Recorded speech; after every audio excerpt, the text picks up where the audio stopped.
Good afternoon, and welcome to another Education Weekly episode. I'm your host, Jhory Buskey, and today we're focusing on a difficult but crucial topic: the rise of school shootings and violent incidents in the past recent weeks. Schools are meant to be a safe haven for students and staff, yet many communities are grappling with the trauma of violence within their walls. Today, we will reflect on these tragic incidents and events and discuss what we can do to foster safer school environments, including the importance of social emotional learning and mental health awareness. This will be a different episode, but we hope that you sit back and engage. Thank you for listening.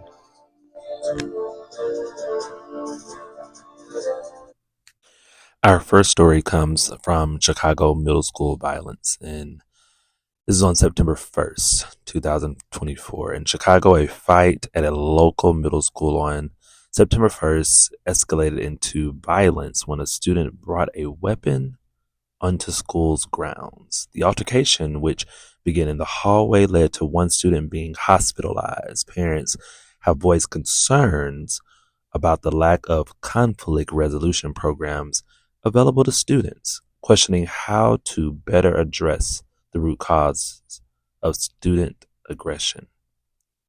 Another school shooting in Charlotte, North Carolina on September 4th. A tragic school shooting occurred at a high school in Charlotte, claiming the lives of 2 students and injuring several others.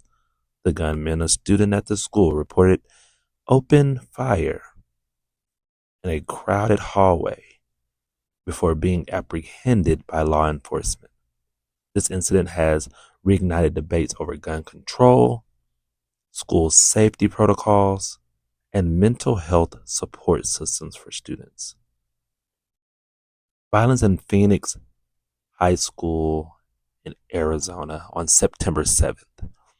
A fight at a Phoenix high school turned deadly when a student brought a knife to school and stabbed another student during an altercation. The victim, a 16-year-old, later died of his injuries. Investigators are looking into whether bullying played a role in the incident, and the school is now facing pressure to address its handling of students' conflicts. Another story: Nashville had a school lockdown in Nashville, Tennessee on September 9th. A Nashville high school was placed on lockdown after a student was found carrying a firearm on campus. Although no shots were fired, the incident has raised concerns, serious concerns, about firearms, and they're making their way into schools, and parents are urging school officials to strengthen security measures and conduct more frequent screenings. There was a stabbing in New York City schools on September the 11th, just this past week, where it left one student critically injured. The attack occurred during lunch in the school's cafeteria, leading to panic among students and staff. Authorities have investigated whether this was a gang-related incident, as several similar incidents have occurred in the city over the past few months. School officials are now reassessing their campus safety strategies.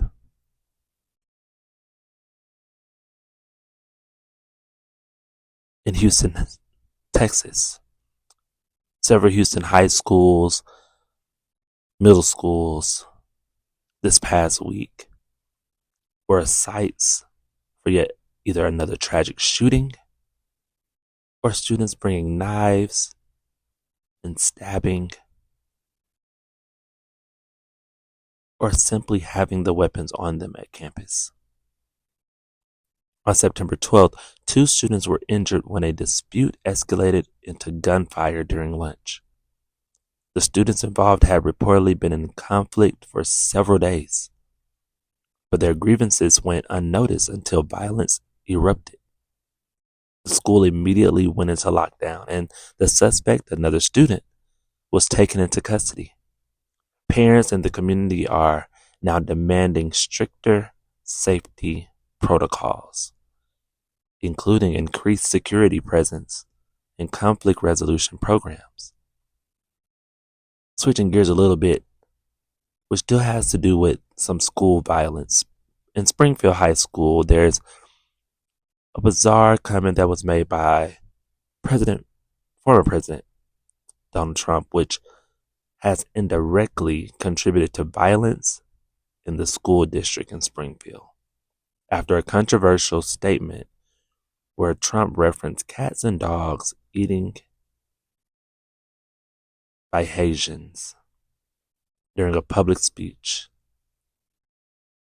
local students picked up on the remark and tensions escalated.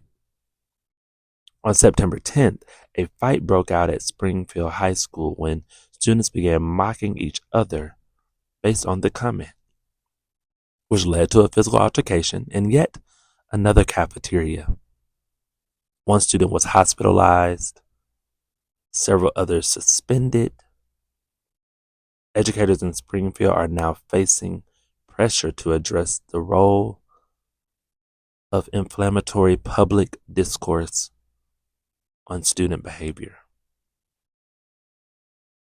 In Jacksonville, Florida, on August 28th, a shooting occurred outside Jacksonville High School, injuring one student. The altercation happened during an argument in the school's parking lot, leading to a swift lockdown. While no one was fatally injured, the event has left a deep impact on the school community, which is now calling for improved student support services and a renewed focus on violence prevention in schools.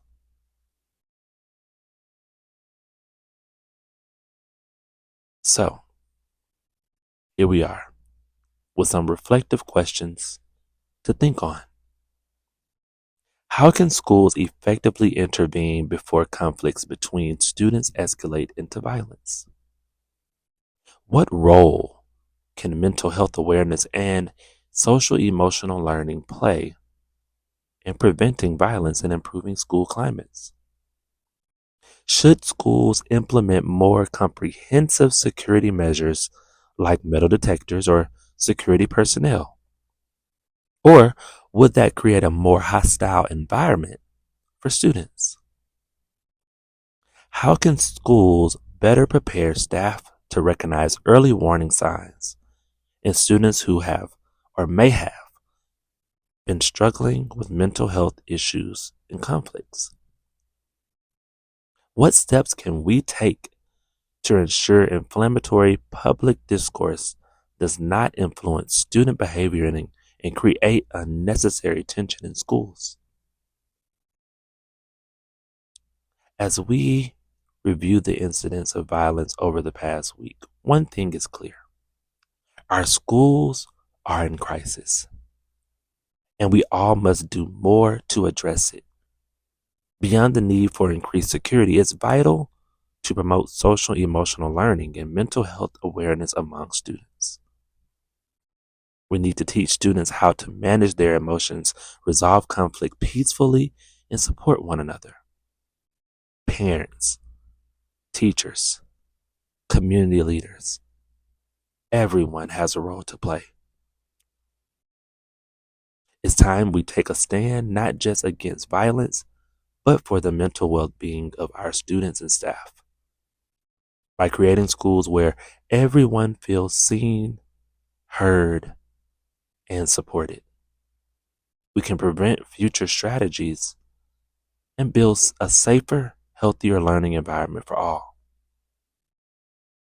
Thank you for joining us this afternoon on Education Weekly. I know it's different, but it was heavy on my heart, and it has been affecting schools so much these past couple of weeks.